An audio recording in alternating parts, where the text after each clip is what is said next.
More than 31,000 migrants have arrived in the country since the start of this year, 4 times as many as those that arrived in the same period last year.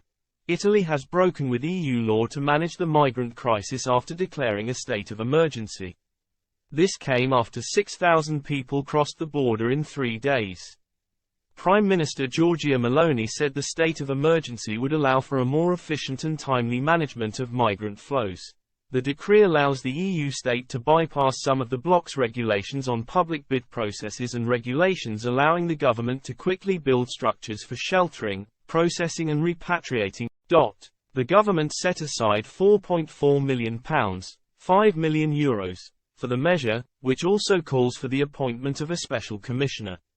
Some 31,000 migrants have arrived in the country so far this year, which is 4 times as many as those that arrived in the same period last year. Ms. Meloni has pressed the EU for more action on migrants after more than 31,000 migrants arrived in the country since the start of this year, 4 times as many as those that arrived in the same period last year. More than 3,000 migrants arrived in the last 3 days.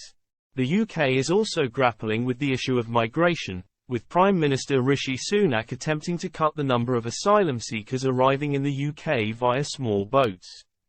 The government last week unveiled a barge which will be used to house hundreds of migrants in Dorset. The vessel, which will be used to ease the pressure on hotels, could accommodate 506 migrants in 222 bedrooms on the 3-story vessel, at a reported cost of £20,000 a day.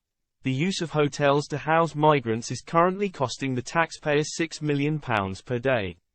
The plan faced backlash from within the Tory party, with one senior Conservative MP branding the Prime Minister and Home Secretary Suella Braverman a bunch of arrogant mother F***.